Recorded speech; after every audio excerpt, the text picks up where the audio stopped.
I haven't always been good at launching, but launching for myself a lot of times and launching for my clients, I've learned a lot of lessons about what works and what doesn't, which I'm going to share with you in this episode. Welcome back to another episode of the Cozypreneur Podcast. If this is your first time listening, Cozypreneur is all about helping you make money and work with the dreamiest of clients. So grab your beverage, get your cozy socks on, and let's dive in. I get it. Launching is hard. When you first launch, there's so many moving pieces. It's completely overwhelming. It kind of gives me the same vibes as like the first year of teaching. You're like, there's so many things that I have to do. And how do I even keep track of all of these things? And it's only once you've gone through it like a few times that you're like, okay, I have a rhythm. I have a system. I kind of know like what the overarching pieces is and how to do this. But it is a lot of moving pieces, right? Like that's why my clients hire me, is to take some of those pieces off of their plates so that they don't have to write the sales pages. They don't have to write the emails, and they can kind of just like only focus on visibility and only focus on sales. So back to the launch lessons. The first launch of 2024 was Launch Renaissance. And so that launch, I actually really started launching it in fall of 2023. I promoted Launch Renaissance for quite a while, and it was definitely my most successful launch. I didn't sell like a ton of spots. It's a really big done for you package. It's a lot of work. So I sold 3 spots and then I made a mini package for somebody. But that has been the basis of so much of my revenue, because not only did they purchase Launch Renaissance, but after that, 2 of those 3 clients signed contracts with me for 12 months. And so not only did I get the Launch Renaissance money, I also then got 12-month retainer contracts. And so if you're a service provider and you're like, I don't launch because I only have my services, your service launch could be the foundation for thousands and thousands and thousands of dollars. As long as you provide a really good service, people are like, oh, you need sales and marketing, but like you also need to provide really good service for your clients. You need to provide really good service for your clients so that they become repeat customers. Like that is a big part of sales, is the post-purchase. So Launch Renaissance was a really great launch. I think that what made it so successful was, one, how long I promoted it for. I really showed up consistently and I really sent the emails and did all of the things. And I also got really, really specific on my messaging. And so all of those things like really helped. And the other thing that makes this a successful launch, not just like all the money that I've been able to make that originated from this launch, but the other part of it is that I really, really like the clients that came in and did Launch Renaissance this year. Every client was doing important work that I feel super excited about supporting them with, and everyone aligned really well with me. And so it was just like really great to like not only make money and to help people, but to like also be working with people I really love working with. So that was Launch Renaissance. After that, I launched Copy Classroom, and I think that this was the rebrand. So Copy Classroom, it used to be Copy Catalyst Collective. I was like, what did the CCC stand for? I don't even remember. And I planned the whole launch around the name change. And this is where, if you are on my Instagram stories, you may have seen a Guess the Name game, where everyone was asked to participate and guess the name of the membership. And that was super, super successful from an engagement standpoint. And I did sign a few clients from that launch. I think where I went wrong was I kind of disappeared mid-launch. I think I got really, really busy with client work. And then I was like, I don't actually have time to show up for this launch. But it's okay, because I think the other piece of that too, right, is that I launched that twice. So I launched it in 2023 in the summer, and then I launched it again in the spring, and I changed the name, right? So it's like, even if you have an offer and you're like, I don't know if this is the right name, or like, I don't know, you can always change it later. Like, it's not that serious. My clients were not like, oh no, you changed the name. They were like, oh my gosh, this name is great. So don't feel like you have to like have everything right to launch your offer. Like, you can just launch it and then figure it out and get better as you go. So the other Copy Classroom launch thing that I did, which was really fun to do, was I did an audio summit where I interviewed all of the Copy Classroom members, and it was really fun to like get to know them and what they do. It kind of flopped.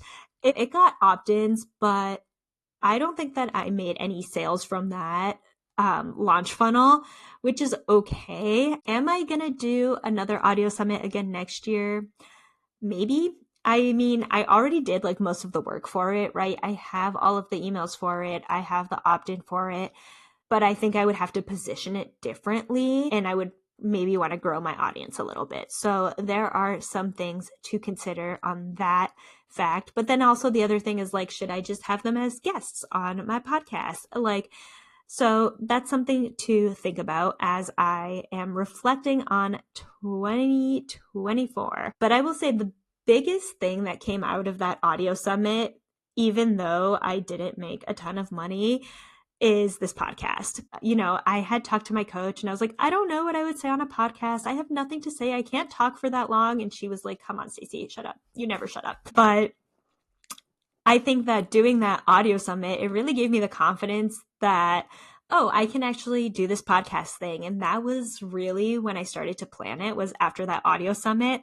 And so, you know, who knows? Who knows what actually has come about from that launch that was like a failed launch. So if you haven't listened to the failed launch episode, you can go back and listen to that. So from there, I did Brand Project, which was my most recent launch. And I did another Guess the Name because that was super popular when I did it for Copy Classroom. So why not do it again? Why not? People freaking loved it. I paired it with a giveaway. And this launch was also really successful. And I think that there's a few reasons why. I think one, I had the time to prep it over the summer. I spent the summer just working on front loading my work for the fall. So I wrote the sales page ahead of time. I did all of these things ahead of time. And I also started having conversations around it with people in my DMs who I thought would be really good fits before I even launched it. And so I also know there's some of you who want to do Brand Project in January. So keep an eye out for that. But I think that one of the lessons that I learned in Brand Project, and I think that this is something that's like kind of trending right now as a strategy, is really having those sales conversations before I even launch. Because once I sold like 2 spots, I was like, okay, even if my launch flops, even if nobody else buys, this was still a success. And it really took the pressure off. And so I just felt so much more at ease showing up on my stories, sending the emails, because I already had people inside, and it just gave me that confidence that like, okay, this is a good offer. People do want to be in here. And so I would recommend that pre-selling your spots and then, you know, moving into your launch. And then that also gives you the social proof of like, hey, there's already 2 people inside. So you can kind of play with that a little bit. And from there, I'm moving into Launch Renaissance right now. And so as I go into it, I'm not rewriting the sales page or the emails. I'm just going back, seeing what I had. How can I improve these? How can I tweak these? How did they perform? Right? I'm looking back. I'm not reinventing the wheel. I'm starting with what I have. It's funny because I actually made a to-do list for Launch Renaissance and I sent it to my coach and I was like, is this it? Like, I feel like it was so much work last year, and like this year it just feels so easy. But that's like the power of relaunching the same offer, is that it does get easier, right? It gets easier over and over and over.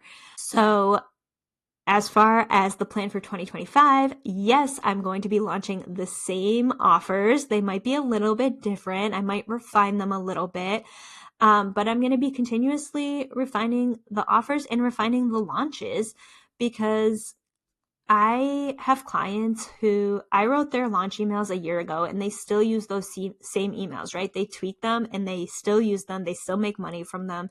You don't need to reinvent the wheel.